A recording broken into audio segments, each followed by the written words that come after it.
Hi guys, can you hear me?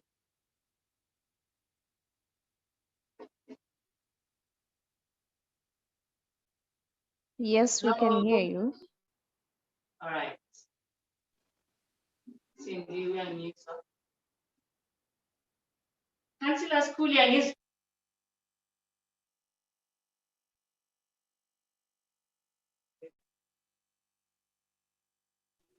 Ngiyalizwa. all right. Ngiyalizwa.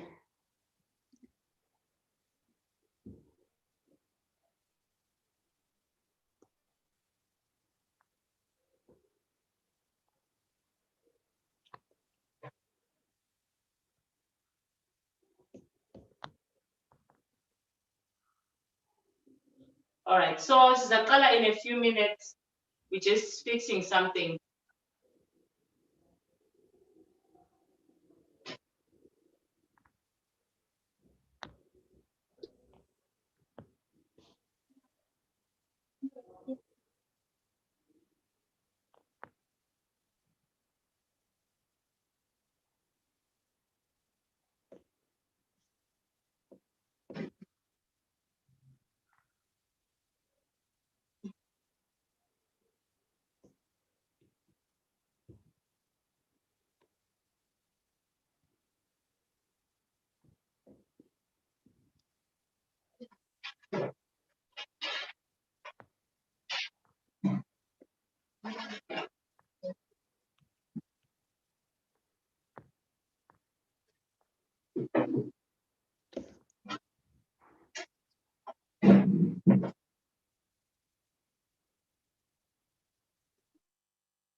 But me, I'm using this one.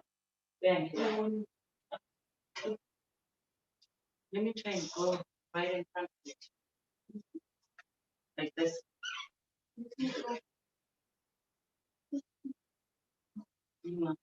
Yes, but when you start, the one would say it's and you can. As well as from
Mina.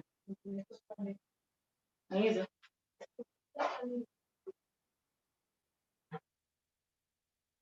So what should we do?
Alright.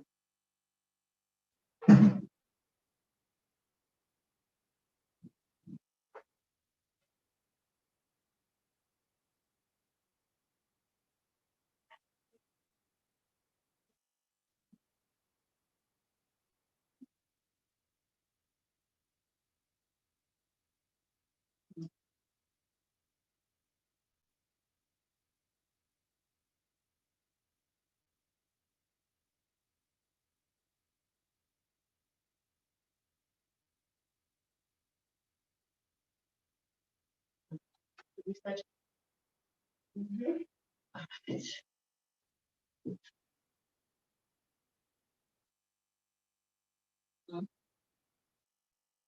Good morning, guys. All right. I hope I find you all. Good morning. So I just want to make sure that I am audible and ngiyangizwa. So you can just use the chat box to show ukuthi ngiyangizwa and I'm audible enough.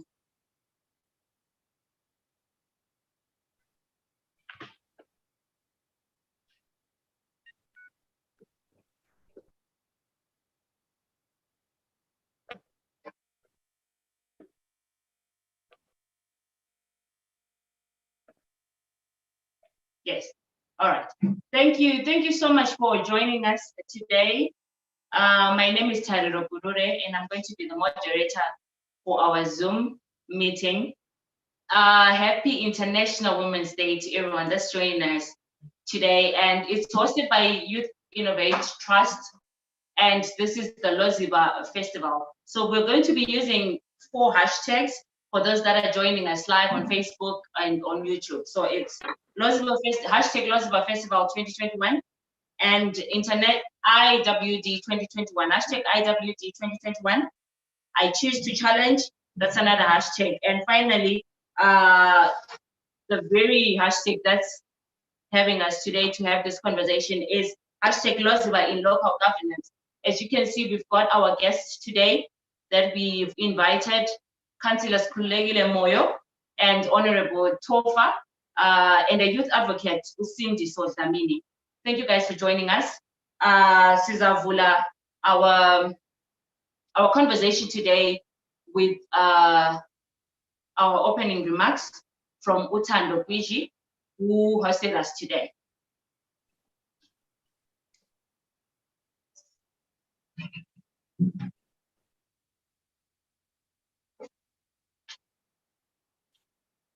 Okay, hello everyone, and welcome to our conversation.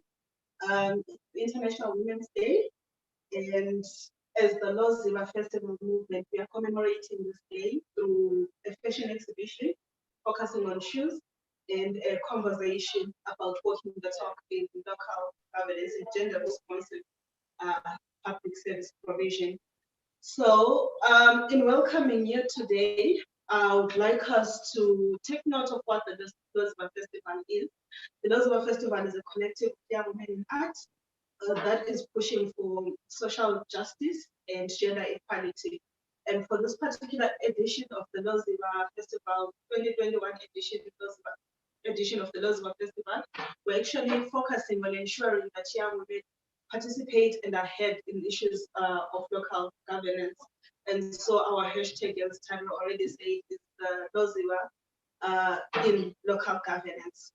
So what we are doing as young women in art, we're trying to make sure that we also walk the talk, that we also raise our voices as loud as we can in terms of ensuring development in our communities and in terms of taking part and participating effectively in issues to do with us being a huge part of the development processes that we have in our country. And so we have quite a number of artists who subscribe to the Loziba Festival, almost 50 of them, and we are going to be seeing them throughout the month, celebrating this Women's Month through music, through poetry, through comedy, and everything else. So the Loziba Festival is actually led by a committee of young women who are in arts themselves, and they want to actually make sure that they take part in quite a number of things that concern us. And so this edition of the Loziba Festival, the 2021 edition, as I said before, we are focusing on issues to do with local governance. So what we are trying to get out of this particular hashtag is actually ensuring that we have meaningful conversations with our councillors, we have meaningful conversations with the civil society, and we have meaningful conversations with our members of parliament. Hence, this particular talk that we have today, where we are gathering quite a number of stakeholders to ensure that in whatever way are saying, we are actually trying to ensure that we walk the talk in terms of the multi-stakeholder engagement approach to development. And so we want to see where we are coming in as artists and see where the civil society is coming in, and also see where our councillors and our MPs can be helping us in order to be better people, in order to participate, and in order to actually really walk the talk. So I'm hoping that we are going to have a very meaningful conversation today. And the conversations are only starting today, but they are not ending today. So throughout this month, we are going to have accountability conversations where we are meeting with other stakeholders as well, especially in government and in the private sector. And in meeting with the other stakeholders that we have, we're just trying to make sure that we know what gender sensitivity is, what gender equality is, and how we should actually be infusing it in the different development initiatives that we do, and how each and every office that we try to knock on as young women can be receptive and can actually have some kind of response that is meaningful, that it's gender sensitive, and actually ensure that we really walk the talk. But we're not just walking the talk with serious faces. We're just going to have a lot of fun as well. We are going to have music sessions. We are going to have poetry sessions. We are going to have comedy and a lot of other art forms to ensure that we have fun while we're at it. After all, we're still young people. So thank you so much for the different stakeholders who have joined us here today. And I welcome you to this conversation and this fashion exhibition. And in welcoming you, I urge you to be at home and ensure that you also try and walk the talk with us as we are taking this first step towards making sure that we participate meaningfully. And with those few words, I would love to declare the Loziba Festival 2021 officially opened. Thank you so much, Darren.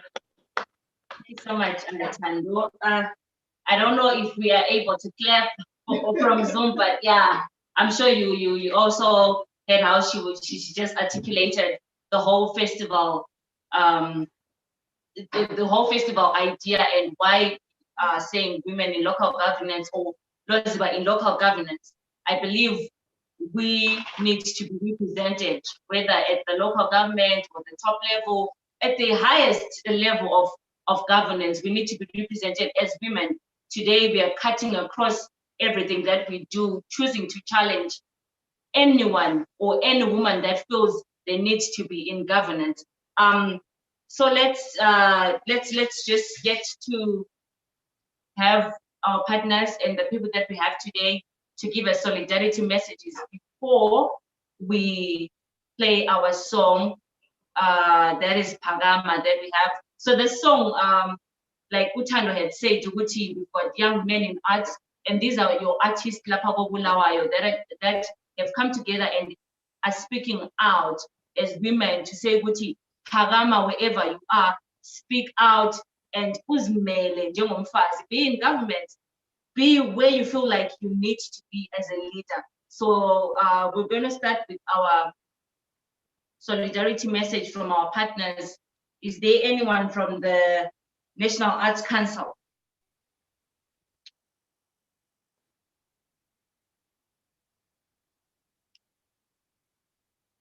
Okay, if you are there, I give you the opportunity to speak. Can you please unmute yourself?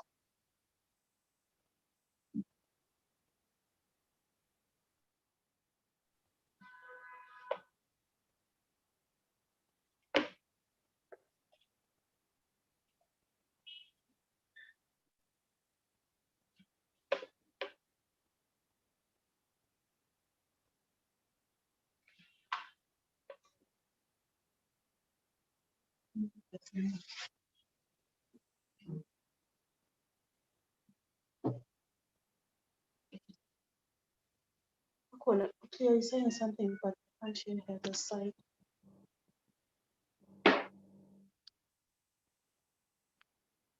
It doesn't have foot. Okay, can you please try again, Cleo?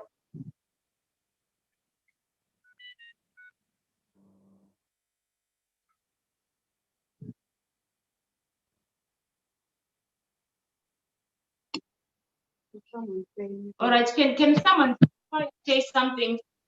Hello, this is Cleo. Can you hear me? Thank you. Yes, we can hear you.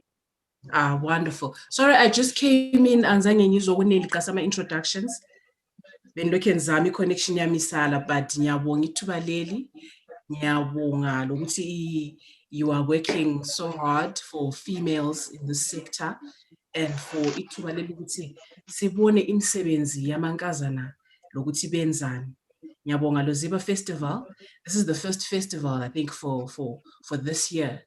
So we're expecting wonderful and creative showcasing today. Let me try and share my screen, being cool so that everybody sees me. So they affected the way if that tab sends sometimes I find video get slow. But anyway, as I was saying, Yimu Cleo for those abangangazio, Yimu Cleo with the National Arts Council, the Provincial Arts Manager for Bulawayo Province.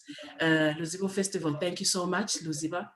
Siyabonga mankazana from sebenzeni uqalisileyo. I've spoken to quite a few of you and I'm happy ngalokho engikubonayo ingoma ezilonjwayo, you know, ama videos esiwabona on YouTube kuningi kuhle, and this Women's Day get encourage. I'm hoping we'll continue working together, especially with Youth for Innovation.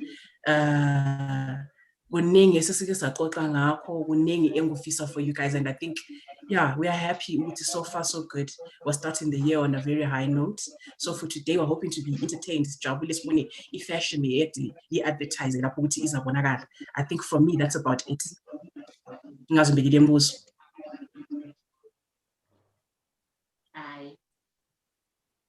No, we don't have any questions for now.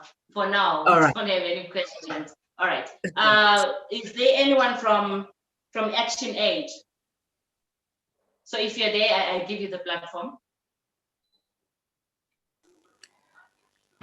Hi, everybody. Very happy to be part of this platform. Seeing the wonderful work that female artists are doing in terms of pushing for youth and women's participation in local governance. Sorry, my name is Rumbiza Makoni. I'm the Women's Rights and Economic Justice Manager for ActionAid Zimbabwe, and we are really just happy to be here supporting the work that Youth for Innovation Trust is doing. As an organization, we are really pleased to be part of this launch of the music, because we believe that arts go a long way in demystifying very difficult issues to articulate. So we are really pleased at the work that is being done by Loziba regarding serious issues, because when we bring art into the development discourse, we are able to confront issues in a very light way. I'm also very pleased to see that we've got honorable members here, hoping that we each take something from the launch that we are having here. And happy International Women's Day to all of us. Thank you. Thank you so much. Thank you so much. So I just want to give a brief background of the song that we're going to play. Like we had said, it's women in art, women that are here in Bulawayo that want to use their voice to speak out. So they collaborated on a song that's called Pagama. So if you want to look up on it, you can go on the Youth Innovate Trust YouTube page and just use the hashtag Pagama. You can just be directed to it and see what women in Bulawayo, young women in Bulawayo are doing. So we just want you to hear the snippet of the song. If you've heard it twice, better. If it's your first time to hear it, it's going to speak to you. It's going to speak to the issues that are happening. Better still, the visuals will even interpret better. So this is the time that I want you guys to just listen. For a short time, we play the song and then we continue with our program.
There's no sound.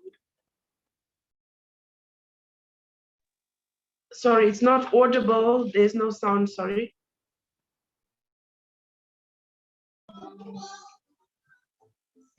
Is it audible now?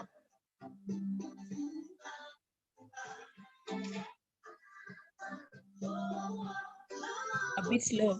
A bit low. Yeah, very faint. Very faint.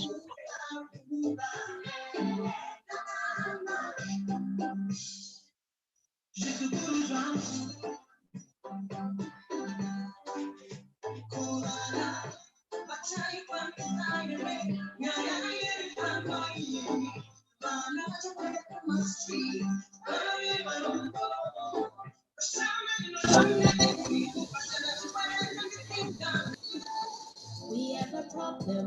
We work hard every day.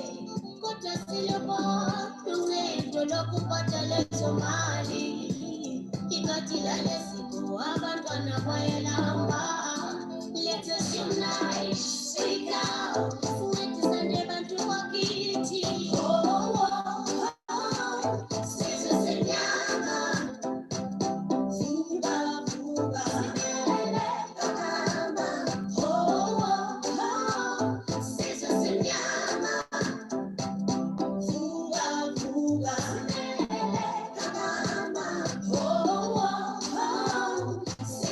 Yeah.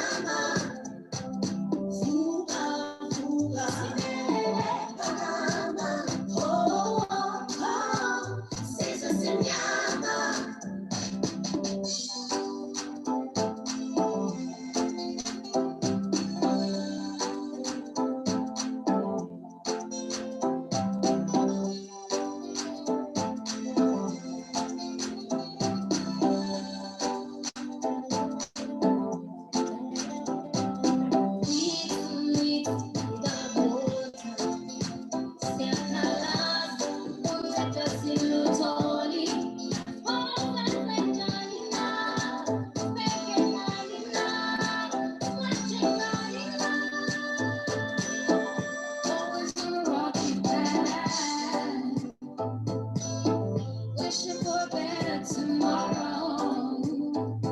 You and me and my family striving for a better life.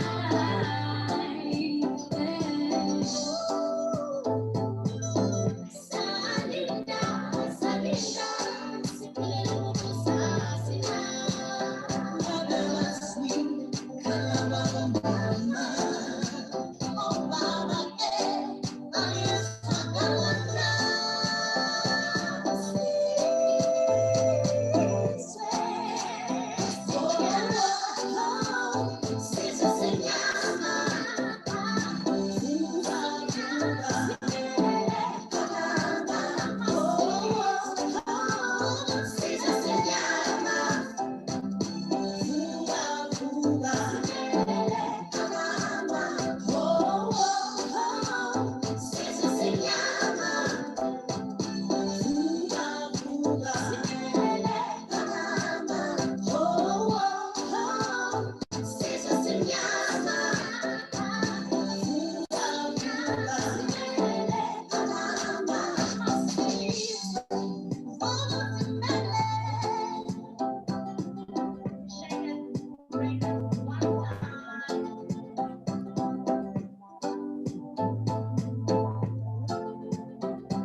All right. That was Kagama.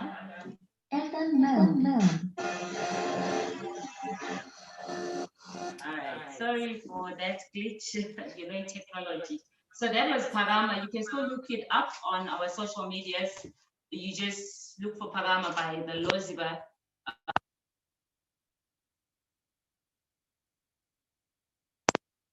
And see what young people are doing in Bulawayo. We've got Elsie from Plan International. Can we have you put your solidarity message before we get into the next stage? She joined late, so yeah, it's important that our partners and our stakeholders do say something.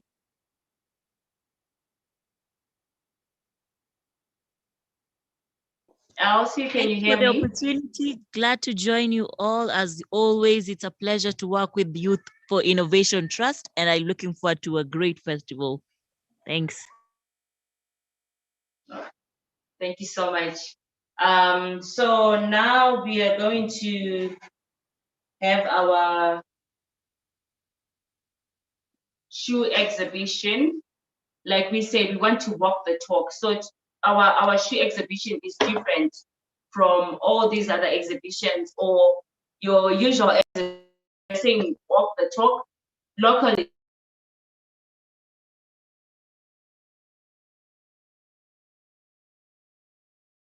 shoes that design shoes from scratch, that make shoes that you see and wear every day.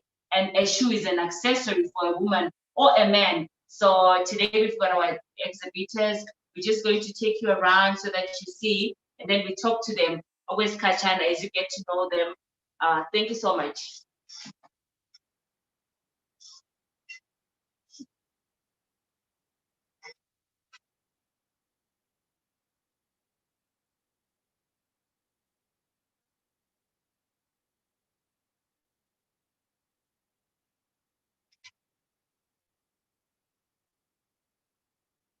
Okay.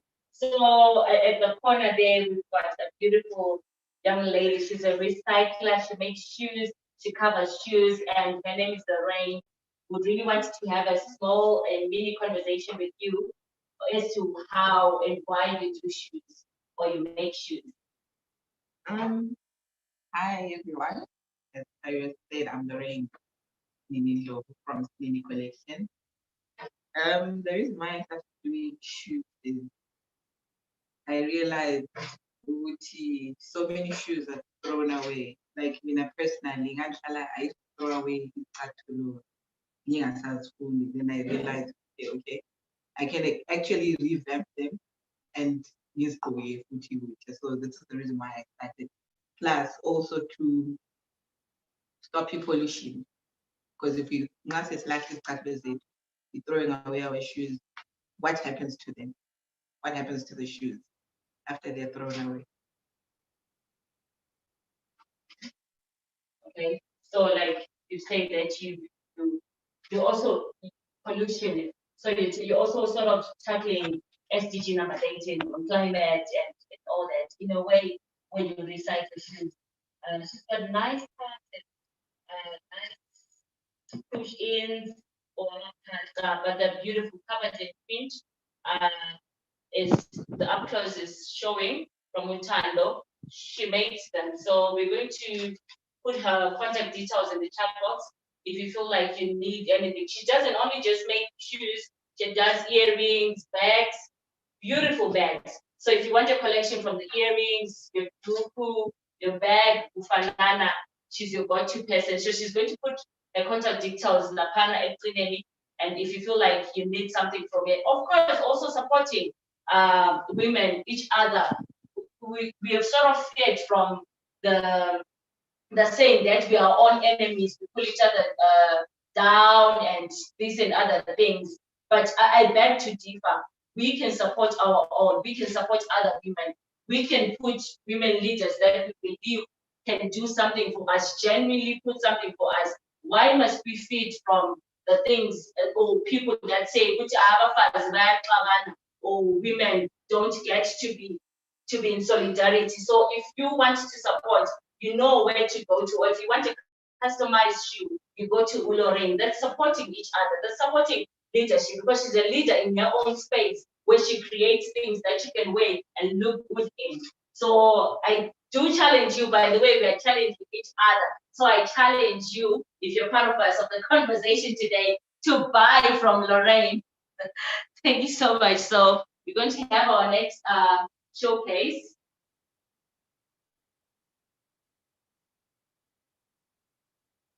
Yes, and we don't only look at women, we also look at men as they make beautiful shoes for women, for our school kids, because the 5 years, Zambona when they zoom in. Remember when we used to go to school and you didn't have a 3-leaf, you were not the in thing. If you didn't have a 3-leaf back then, Adaran is an oil brainer. If you didn't have a 3-leaf oil brainer. And this guy is making it better, 5 leaves. So if your child, schools are opening next week on the 15th and the 22nd. So if your child doesn't have a school shoe, I know Form 1, the little ones are opening, you need to buy. Let's have a conversation with our men today. My name is Joey. We are because I'm together with my wife in this business. We are 50-50 in this business. Why I choose to start this business with my wife, I realized that women are they are persevere. They and it was also a good thing because she understands the budget. Women, they are always on top when it comes to budget. They know how to budget things. So at the end of the day, we started Joe Active Shoes and Apparel. Okay. And whatever again I want to say is Happy Women's Month. I love women because they are the ones, without women, the country is dead. Exactly. Hey, you know, like he said something particularly, particular to take note. He started the business with a wife. He believed in the wife, the woman, the person that brought him in.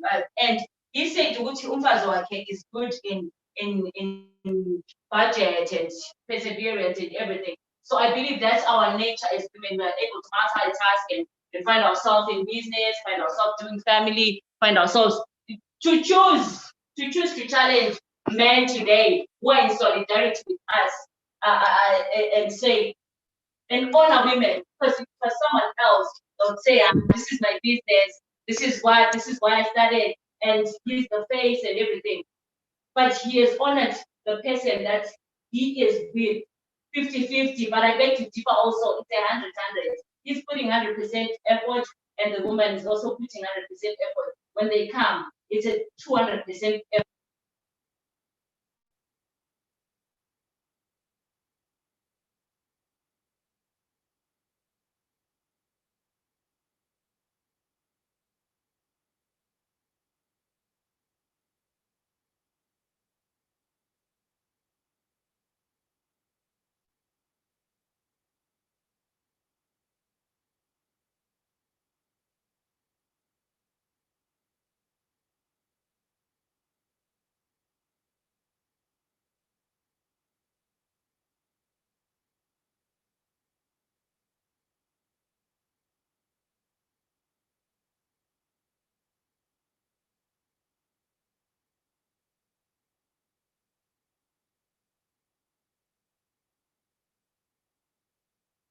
We can't hear you, on mute.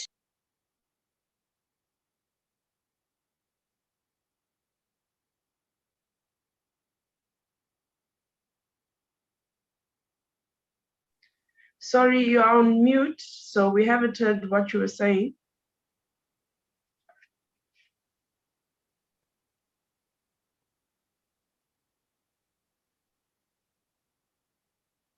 Am I the only one that can't hear? Yes, we can't hear. Maybe we should just write to them. We can't hear you. You're on mute.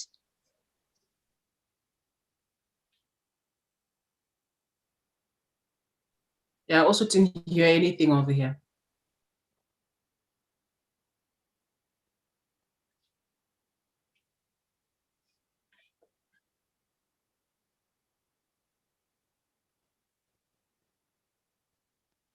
Can you hear me now?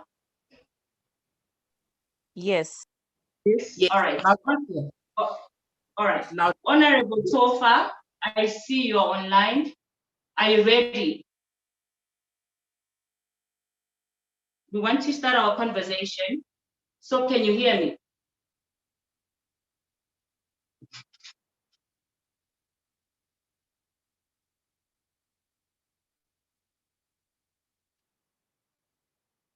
Honorable Tofa, can you hear me?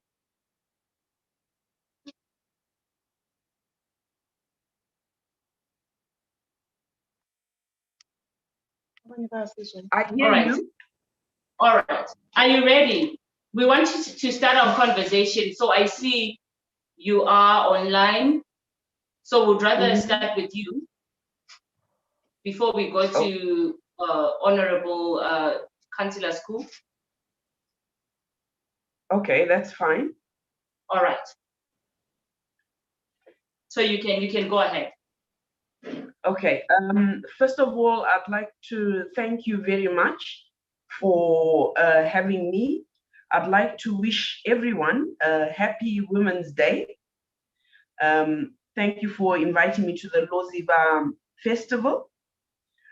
I'll start off by saying, as a member of Parliament and a beneficiary of the women's quota, which was a deliberate clause in the Constitution of Zimbabwe for women's inclusion and empowerment into leadership. As a member of the Women's Caucus, we are advocating for, or we actually choose to challenge our government for the implementation of Section 17 of the 50-50 provision, which is inscribed in our constitution. We are also lobbying or choosing to get the government to make this 50-50 filter down to local government. And we also would like to appreciate for now the 30% quota that government has given at the local level, at local government level, I beg your pardon. And we need to urgently work as women parliamentarians to make sure that this is put into the constitution before the 2023 elections. We must make sure as well that there is inclusivity. For example, today we are celebrating Women's Day. And where do people with disabilities fit in? Where do the young people fit in? I don't see that we have a particular instance or day for people living with disability or people with disabilities and young people and young women. So, and we feel that it's very important to have women in decision-making positions, because that way you will find that gender budgeting will become inclusive. For instance, we, in this COVID-19 era, you found that the decision makers were men, and you know that's where patriarchy comes in. They will decide, or they decided rather, that there's lockdown. No consideration was put into place as to what will happen to women. If there was any woman in that decision-making body, they would have remembered that women need provisions such as sanitary pads, they need to go for checkups, they are breastfeeding, they need to go and get milk for their babies. And what actually happened, even if you look at the roadblocks, you found that men were getting women to jump down out of the buses. The police, can you imagine a woman telling the police officer, I want to go and get my pads? What does he understand and appreciate? So it's important that we look at gender budgeting. And we also found as a women's caucus that the budgeting is lumped up. It's never separated. You cannot quantify, you can't qualify. Normally when we interrogate and try to find out is there gender budgeting, we want to be able to identify it, locate it. For example, when it comes to women's sanitary pads, the Minister of Finance actually allocated sanitary pads for women. So we need to have gender budgeting that is quite clear and easy to identify. And also, as I spoke about young women and people, women with disabilities, you find in most instances that they're an afterthought. So we need to make sure that there is a provision for women, for young women and women with disabilities in our constitution. So we also choose to challenge our government to make sure that there is something tangible and scientific that we can look at. Also, as the Women's Caucus or even parliamentarians in our constituencies, I will speak particularly for Bulawayo. We do have a mentorship program where we mentor young women. So, and we also trying to find a way from the young people, I'm sure as this is a young people's program, a way of engaging with young people, how to contact them. But we have been, and I can speak for myself, that I've been, I make myself available to young people. And I would like to say to the Loziva, what are we? Loziva Festival or the Loziva group, that I am available. I'm at your disposal if you have any programs or issues that you want. And We also find that as women parliamentarians on our maybe our outreaches, we found that there was a very little young people's participation, particularly in public hearings and field trips that we engage. So we're not sure as to whether we are not, because these things are actually advertised on TV, in the local press, maybe the local youth clubs, we put posters and flyers in such places.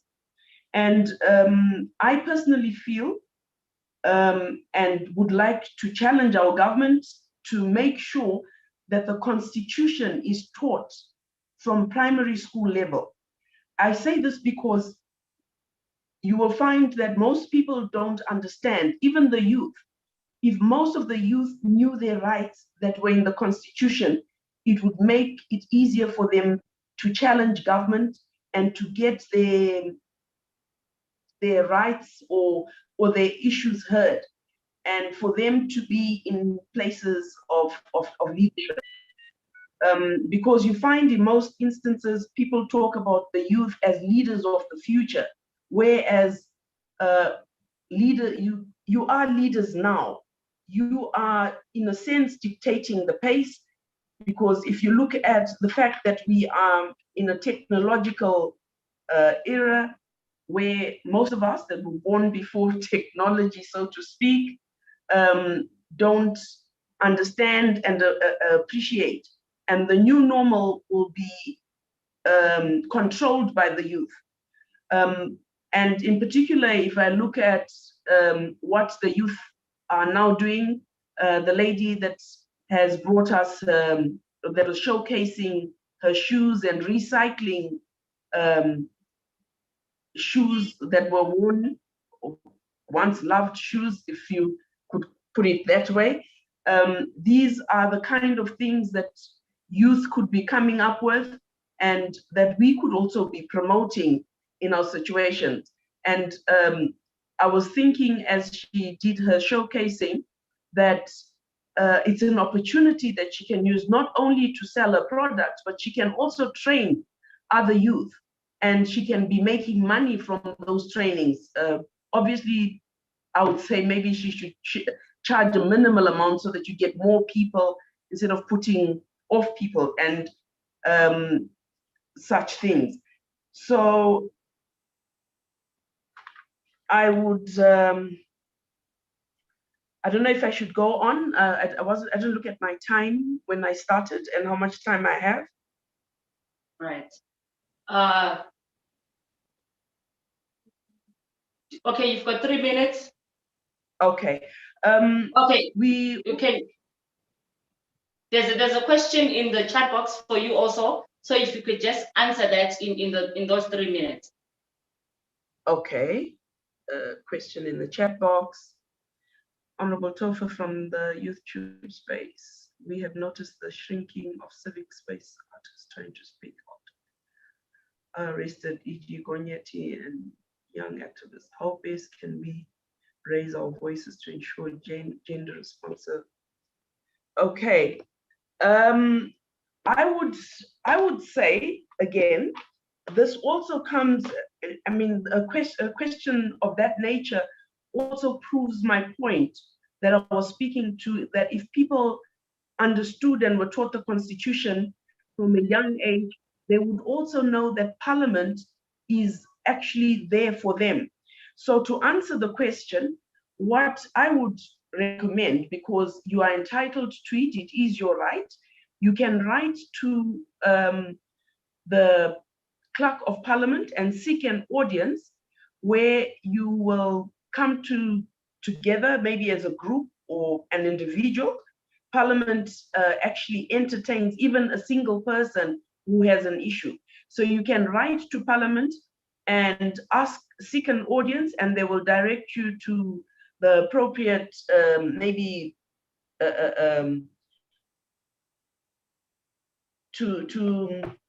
sorry, I'm getting tongue-tied, to the committee that deals with that issue. and you will present your issues. You have a right to be heard. You are protected, so that whatever you say, you can say freely. It's another platform, as opposed, I know our constitution talks about the right of expression, the right to speak, the right of association. And this is where also you, as youth, you could come to parliament and say, our fellow citizens are being arrested and harassed, and yet our constitution clearly states that they have this right, and you give such examples. And they will then, after the hearing, the committee then sits together and looks at the respective people that would have been brought up in the hearing, and they will then call them into parliament. And that way you have media, different forms of media. You'll have the TV stations will be there, the radio, and print media will be there. I would suggest that that is one way. And whilst I have the space, I don't know as youth how you can encourage one another to actually attend these public hearings. Because if you are not aware that if we have a public hearing as parliament in Bulawayo, in Chegutu, in Masringo, for instance, that if 3 people attend that hearing and they speak, they would have spoken for you. Because we are there just to take notes. Remembering too that whatever laws that we write as parliamentarians, or that we legislate rather, are not from us. They are, according to the Constitution and Section 141, supposed to come from the people. So when we come to do public hearings, it's of paramount importance that youth find ways of making sure they are there and their voices are heard. And it doesn't mean they should just come there and be in numbers. If one person speaks and that person either agrees or disagrees, they've done it for all the youth. So that is one very important thing that I thought I should highlight. All right, so we'll have a question and answer session after, but I think my take home there would be, I'll put it in a box and ask you, are we allowed to sort of put a motion or write to the parliament as to regarding what you say on the constitution, for it to be part of a subject too, so people learn. For us, the constitution, we started to learn it as Kulile, and sometimes we misquote it and we interpret it in a wrong way. So is it possible that it becomes law in parliament, or you guys can push it for us, or push a motion or a bill on our behalf as to us asking or begging the government to teach everyone the constitution? Do you want me to answer that now?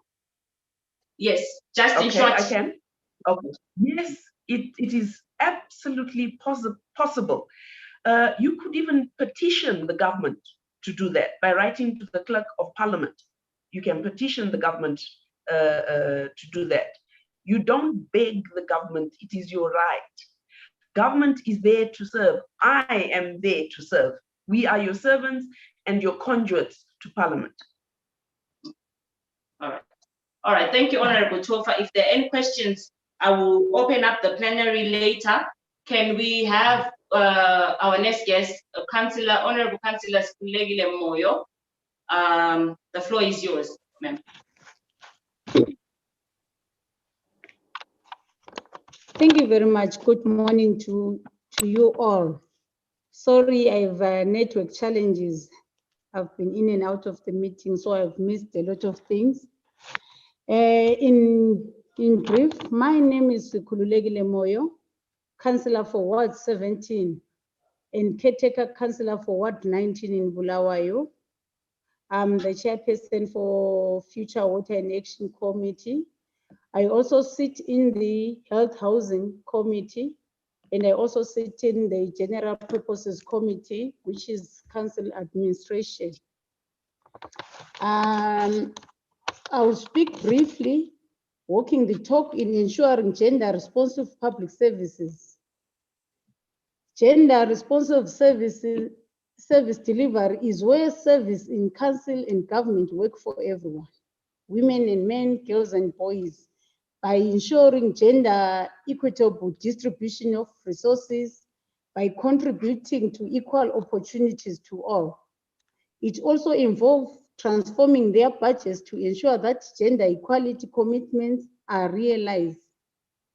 As a councillor and an agent for development of the ward and the city as a whole, it's important that one appreciates the services offered.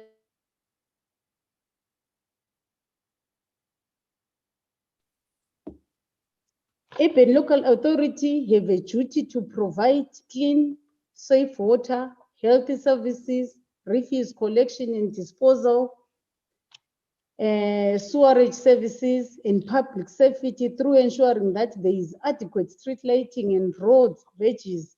Open spaces should have grass cuts so that women and girls are not made vulnerable to rape when using those areas. Council also provides stands for residential accommodation, and as the council, I have to ensure women, persons with disabilities are not discriminated when allocation is made. 2020 and 2021, we have the COVID-19 pandemic, which resulted in lockdowns, and these have seriously affected gender equality gains made in previous years. Women have been relying on informal trading, which was not classified as an essential service during lockdown. And as community, the Office of Councillor works with various civil society organizations to assist the vulnerable groups, women and girls, to sustain themselves during and after lockdown. Also, during this pandemic era, gender-based violence cases escalated during this pandemic lockdown again, and as an alert councillor, efforts were made to identify the victims, bring in partners who could support them, and find ways to reduce GBV in all areas. In my closing remarks, I will say to all women, let's participate in all spaces wherever we are. And those in politics, we must ensure that in our political parties, we demand equal representation as it is stated in our constitution, section 56. I thank you. All right. Thank you, Councillor. There's something that you mentioned there. May I just ask a question for myself personally before I give the floor to Usindiso Dlamini? There's a headline that came out in the newspaper saying the council is availing 7,000 stands. And you mentioned where it's not discriminating against people with disabilities. How workable is the plan of ensuring that your committee and the council avails these stands to people with disabilities, putting in mind they're the vulnerable group? Thank you. Thank you so much for a good question. As the council has already advertised, I'm sure everybody is eligible who has applied, who has a form for a house. We don't choose, but I encourage all the women out there in those vulnerable groups to come up front so that we assist each other, because it's their right to have the residential stand, it's their right to get the stand. And as a female councillor, we are there to make sure everybody, women in the vulnerable groups, also benefit from this housing scheme. Thank you, Councillor, Honorable Councillor. Cindy, are you there? Yes, I'm here. All right. This is your floor. This is your time. Thank you so much, Sari. Okay, to start by introducing myself, my name is Cindy Sonok Tabandlamini. I'm a young person, I am a woman, and also I work with an organization called Yield Trust, which is there to advocate for young people and also make sure that young people are there in different spaces, they occupy different spaces. And I'm also a women advocate for different issues when it comes to access to health services, when it comes to gender equality, when it comes to access to different opportunities. And as a young woman, I would like to say that first and foremost, let me celebrate women who are executive directors of different organizations, considering that I'm in the civic space, and also those that are maybe program managers, those that are program officers, and other staff members, and also not to forget all the women that are active citizens within their communities. It's important for us as women to not just sit and watch, but when we want to walk the talk, we need to be active citizens, regardless of a particular position where you are. What we need to realize is that you do not have to be popular, rich, or to be in a particular position for one to be a leader or to be recognized as a leader. It only takes courage, determination, and love for others and your community, and being open to possibilities. Because sometimes as women, we fail to take spaces because we are not open to possibilities. We just watch, even if when opportunities are handed over to us, we just watch. But I would like to say that when opportunities are laid in front of you as a woman, grab it and run. Don't just walk, but grab it and run. If you run, no one is going to catch you. No one is going to pull you back. And even if they try by all means to pull you back, they won't, because they will have run with that particular opportunity. There are similarly small things that you do on a daily basis as a young woman or as a woman. And those things you might think that they are not really important when you are looking at them, but there is someone who's benefiting out of that. There is someone who's being inspired by what you are doing at the end of the day. So what we need to look at as women out there is that everything that you do counts. And in everything that you are doing, make sure that you are representing other women. Because in most cases, especially when we get to positions of power, we neglect the women that would have supported us to get there. And sometimes we act as if we are in isolation. We, at the end of the day, forget about the women that are out there and are watching us and also are inspired by us. We are role models of other people. So in each and everything that you do, you have to make sure that you represent those people properly, and also that you do things that may not in some way demean the character of women, because in some instances you find out that some people will deny having a woman leader because of certain things that would have been done by another woman. So you have to make sure of everything that you do, and also be aware of that people are watching you and some are really waiting for that mistake that you're going to do. But as we walk the talk as women, as we take up spaces, as we lead, let us know that we can do it and we are capable. And also, as I was celebrating women, all these women that I've celebrated and all these women that I've spoken of, these women are a representation, or they're an indication that women are capable and women can lead. Because in most cases, we assume that we are weaklings, because in Ndebele sirigado is abesintwana, meaning ukuthi singabantwana to a certain extent, right? But in that particular instance, we also have the power. Kuthiwa umama nxa esendlini yintamo, ukuthi they help the head move from left to right and all that. And without that particular neck, the head cannot move in any particular direction. It will be still. So we need to realize the power that we have as women. We have that power to lead. We have that power to give direction. So at the end of the day, what we need to realize is in each and everything that we do within the civic space, we are representing women, and we are making sure that women are taking leadership positions. And as I'm speaking about women taking leadership positions, I would also like to speak about the way that we recruit people within the civic space. I think whenever we are making calls for recruitment, they're supposed to be open to everyone, including women, and possibly do affirmative action, especially when we are making that particular call, so that women can then be able to apply. Because it's not that women are not capable, it's not that women do not have merit, but they do have merit. But in most cases, they fear, they just need that push, they just need that motivation that will make them then want to take up that particular space. And also, I would like maybe to mention that in everything that we are doing in our programming within our civic space, we also have to make sure that we are also gender sensitive in everything that we are doing, because we can call out the government and say that we need gender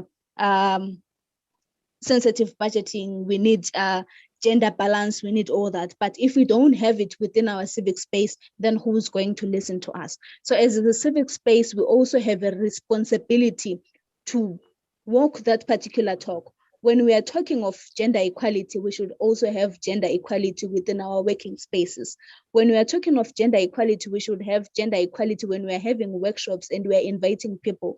We should make sure that we have women that are represented within those particular spaces, and not just have, of course, you can have instances whereby you are only programming for elderly women, and you have instances where you are programming for young women. But in instances where you are mixing young women and elderly women and those maybe with a disability, you need to make sure that you engage all of them so that no one will feel excluded in some way. Because for a long time we've been crying that we are excluded as women, we are not given opportunities to lead. But where is that taking us if also us that are crying that we are being excluded within our spaces, we do not open those spaces for other women? Because what we realize is that some people, when they get into power, they forget that there are other women out there. Even if those women do not want to be leaders, they also want to be engaged, they also want to be involved in whatever programming that we are doing and whatever activities that we are doing. And I would like to give an example to one of the activities that you have been doing as Yield. We had a program which was called Bulawayo Youth Advisory Council that was running in Ward 17. We're working with Councillor Usku. And what I love in Project Young Corner and what was happening within that particular ward, we have first to realize that the councillor is a woman. The MP of that particular constituency is also a woman. And within the YAC members or the Youth Advisory Council members, we had a lot of young women that were there, and it motivated them to engage their duty bearers. It motivated them to engage and also be able to speak out on certain issues that they were not understanding, and also try to find out on what was happening within council and also within parliament. And that gave women space to then be able to be free, be able to stand up and speak, because in most cases, some women fear just speaking up. They'll attend a meeting and they will go home without even opening their word because they feel intimidated by other circumstances or maybe by men within that particular space or other people. But in this particular situation, they were able to then speak out to certain issues. And after that, some of these women were groomed to be better leaders. We ended up having 2 young women that were elected to be part of the Ward 17 COVID-19 task force, which shows that there was growth that was cultivated in that particular space. Because we need to make sure that in each and every space, there is a young woman who's there who wants to take lead, who wants to be a leader, not just an active citizen, but they specifically want to be a leader. And we are there as the civic society, we are there as women to also cultivate that culture of holding each other's hand and helping that particular person become the leader that they want to be. Because in most cases, they don't have mentorship, they don't have anything, they know nothing, and they need us to then be able to provide guidance, be able to build their capacity, be able to develop them to be better leaders. And it all takes determination, it all takes courage, because in most cases, some would want to be leaders, but if they are not also determined, if they are not also courageous, then they cannot do it. So what I would like to say to women out there is that it's possible for us to walk the talk. It's possible for us to take positions of power. It's possible for us to then make decisions. And if you feel that you are not given that particular platform where you can share your opinions and whatnot, just wherever you are, start writing a blog, start vlogging, use Facebook, use Twitter, use WhatsApp, use internet to do what you think you can do as a young woman. You can be recognized from that particular space. Like I said when I started, that you don't need to be rich, you don't need to be known, you don't need to own a particular space, you just need to be yourself in order for you as a young woman or as a woman to really take up that particular space. And also, maybe to conclude, I would like to say that in everything that we are doing, we are not supposed to work in isolation, because in most cases we speak about the pull her down syndrome, which is somehow motivated by men who are influencing women to pull other women down and whatnot. But when we work with these men as allies, it becomes easy for them to then support us, walk the talk, because they see the need, because they now value us as women. They don't have the reason to pull us down. They don't have reason to use other women to pull us down, but they can work with us in order to lead us, in order to help us lead, sorry. And speaking towards that, personally, my first mentor was a man from Yale's Trust. By then, the executive director was Thabo Dube.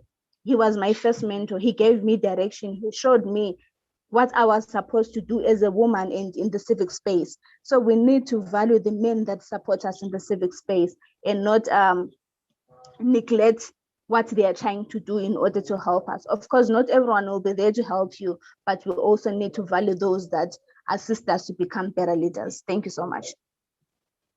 All right. Thank you, Cindy.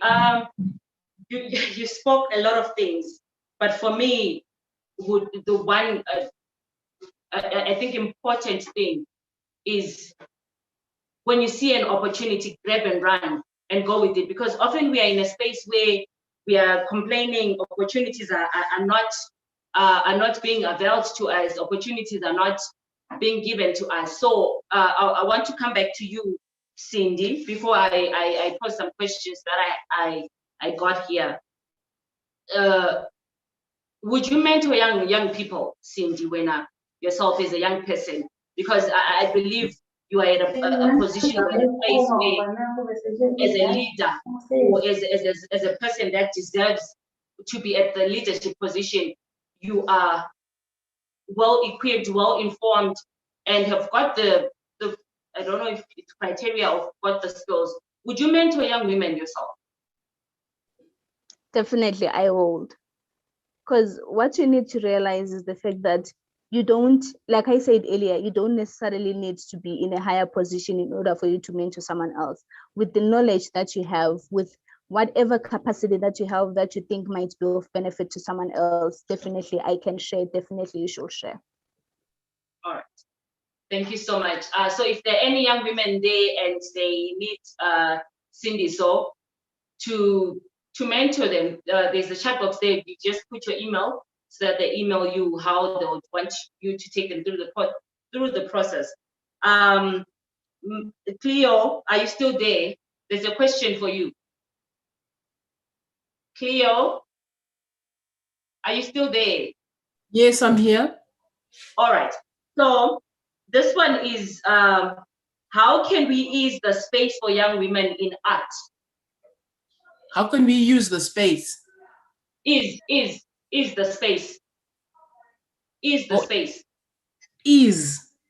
Yes. For young women in art.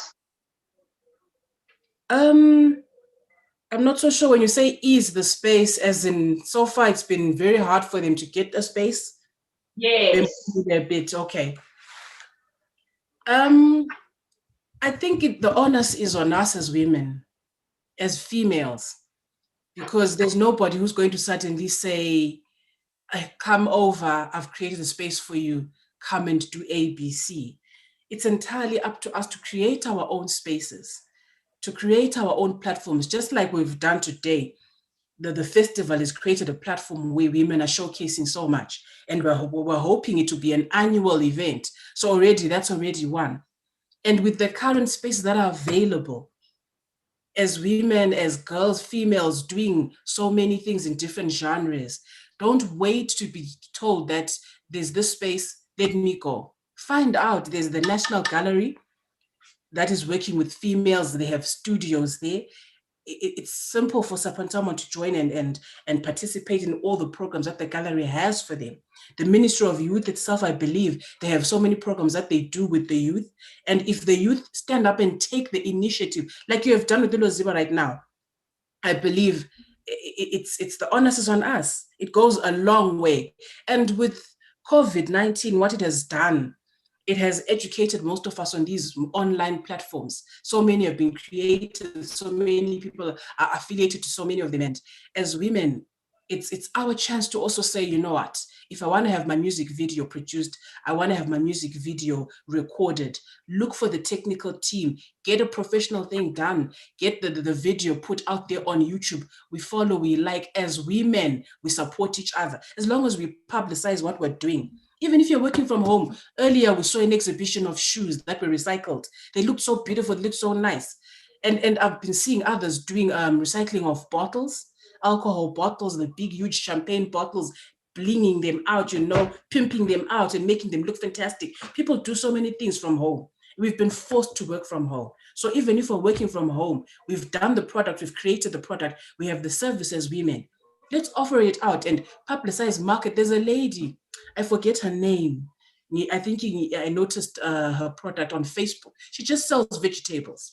Is it on 14th Avenue or something? She has a Facebook page. Every morning when she's at work, she takes pictures of her vegetables, post them on Facebook, post them on WhatsApp. Every group that she is in on WhatsApp, she posts. Whether a person chooses to open or not is entirely up to the user of the phone, but she's doing her part. She's letting the message be known that she's selling vegetables. She's letting people know that she's working. So I think if we do the same as women, let's not wait to be called upon. Let's not wait to see a gap. We know what we're capable of doing, whether we're poets, whether we're dancers, we're singers, we're craft makers, we are actors. We have our talents. Let's work, let's professionalize what we do. As a creative, get a team around you that will assist you so that you can post your videos, post on WhatsApp. Some people don't even need a team. As an individual, take pictures of your work. It might not be as professional as a photographer, but at least you're starting somewhere. Then as you grow, you get professional, you hire the correct people to do this for you, create a website for yourself, because we can't run away from the new normal. The new normal is everything's happening online. So in the meantime, while it's all happening online, I think, that's how we can ease it. We ourselves take the initiative to create our own spaces and go out there full force and market one another, assist one another, and push one another. All right. Oh, thank you so much. So it begins with us as people and as artists, as a person. The initiative should start with you, and then you then incorporate everyone that comes into your space. I've got a question also for councillors who I hope you're still with us, that says access to housing and to young women, access to housing and young women considering they are economically disadvantaged. Is there any plan or is there any strategy that you as councillors and the council have issued with you? All right, we're looking at the economy. Abantwana, we want houses as young people, but as afford, but on the side. Is there a plan or a strategic plan that you've put in place for looking specifically to young people, young women, sorry?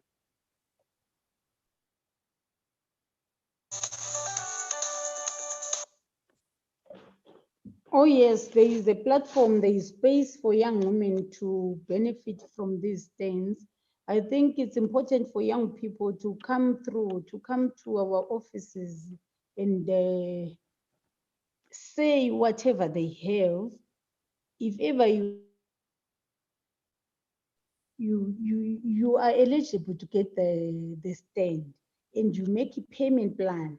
We have a payment plan. We don't close out people. We know young people cannot manage to pay maybe in a short period that we put. But I think we have a platform. We'll give them a chance to make sure that they manage to get the stands if ever they wish to have stands. If ever they are doing something, as you're speaking, we are doing Home of Arts, we are in arts industry, and the business was not that good for the lockdown, and now there are stands out there waiting for young women. You have to come in, we talk, we make arrangements, and make sure that young people benefit from the scheme of housing. All right. Thank you, Councillor. All right, Cindy, there's a question for you also. since you're in the civic space and the CSO space, as a civil society, what's the contribution to making sure that young women are represented, considering that there are few women in key decision-making boards? What would be your strategy you would offer, or try to line up so that women are represented, young women in particular? Okay, when you look at it, you'll find out that few young women want to take leadership roles or think they have the capability of taking leadership roles.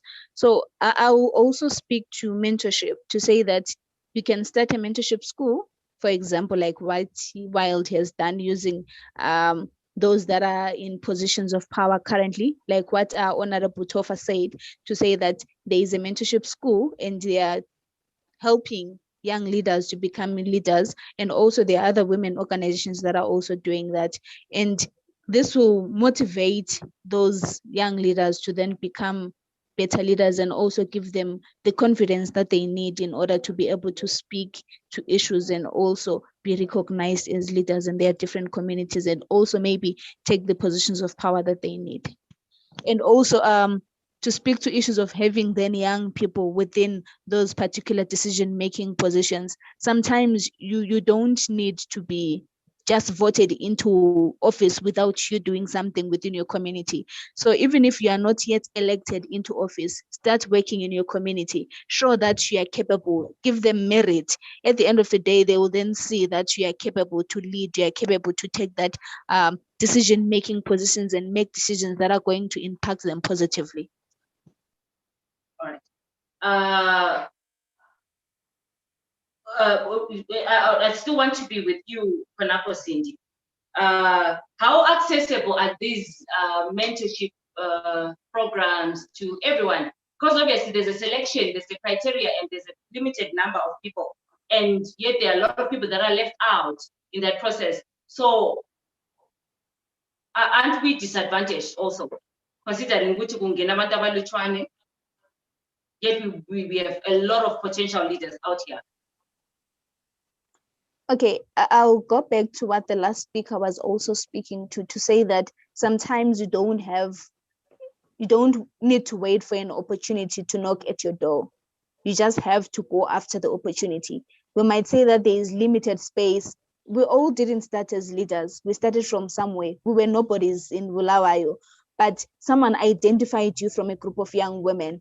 You and Tari as Tari, and someone identified you from a group of young women because you are showing that you are capable to lead. That's why I was saying that you need to start leading now, even if you don't have the opportunity yet. Start leading within your community. Then maybe your councillor is going to recognize you, and maybe an organization that is going to come into your community and start working is going to recognize you. Someone one day is going to recognize you and also appreciate you for what you do. All right. We've got another one for Honorable Tofa, who's still with us. Funding for women initiatives, and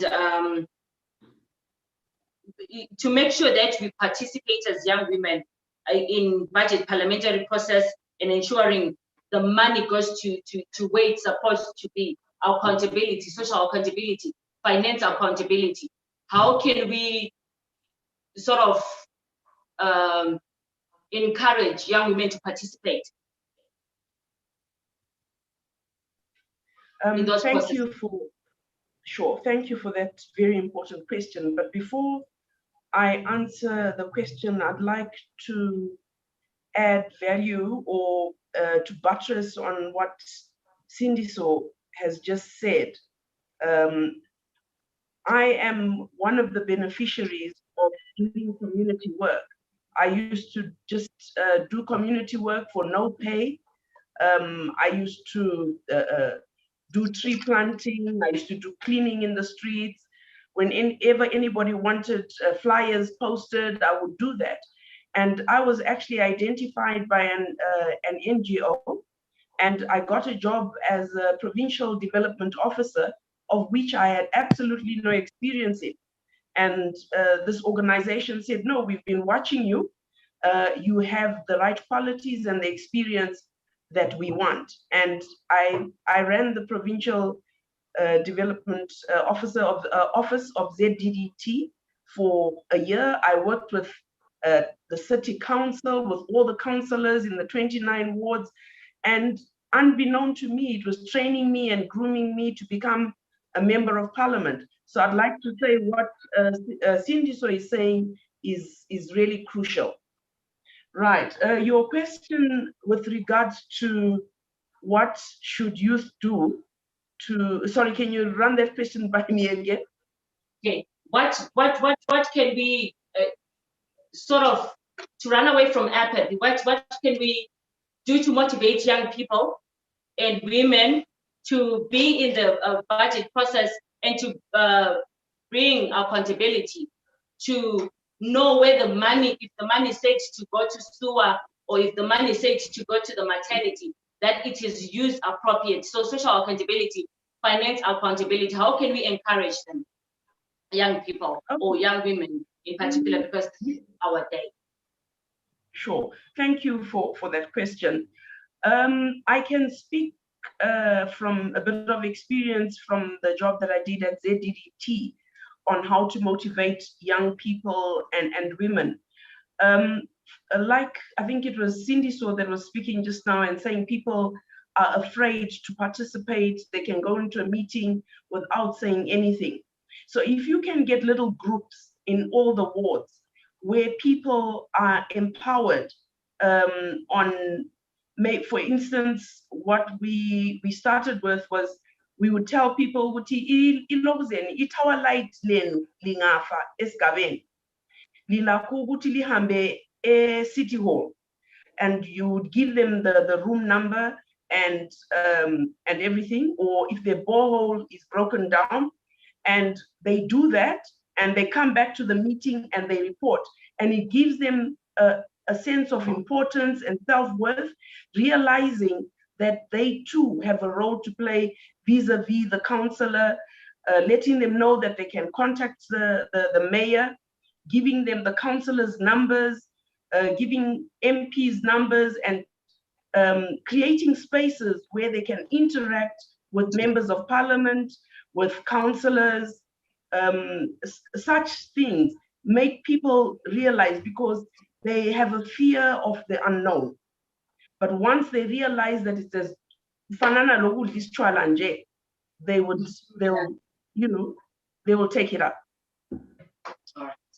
So we need to empower ourselves and empower young men from a wide point of view, from a community point of view, from a wood point of view. So that's the language here, to see from the wood. All right. The question also would come back to Honorable Councillor Kulegile Moyo. COVID, we've got COVID-19, and a lot of young people, or Zingatina, as women, are in the informal sector. Siyathengisa, besile stand and all that. What is the council doing to ensure that the informal side is opening, or rather also the government, to make sure that we come back into the streets? COVID-19, because currently if you go to the market, but people are there, they've come back and get it, extended miles, people are back there.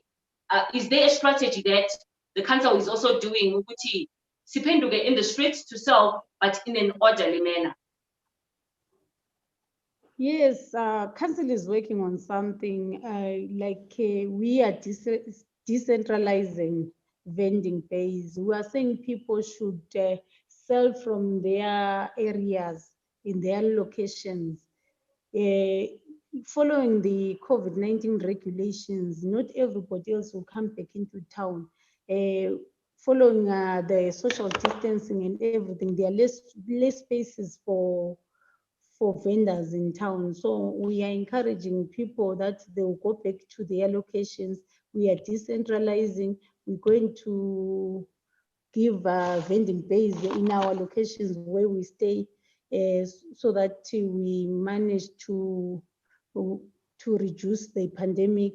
So we are following COVID-19 regulations, and as council, we are working with partners that are assisting us to do this job of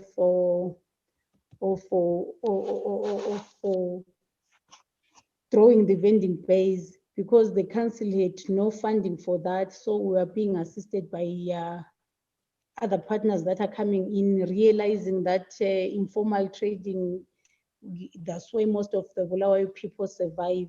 So we are working on that. We've already started. Our offices are open for people to get licenses, and we are giving out the vending bays. I'm sure very soon we'll be sending our list of people that have applied in our we are bringing them online so that people can pick from there which way they've been given the base and everything. But it's taking a bit of time because not everybody else that are vendors are have phones. So we are trying to work with councillors in the locations to relay the information to the informal traders. I'm sure we are trying to speed up as we just opened all our offices last Monday. So we are working on that. We'll be back on work. We're hoping all the vendors will be happy because we want to give them the upmarket vending base. All right, thank you so much. Now I'm going to open the floor to our guests and our participants that are there. So if you have any questions to our honorable members and our yield advocacy officer, Usindi, so it's the time. So you can raise your hand from the chat box, then you speak from there. Anyone with a question?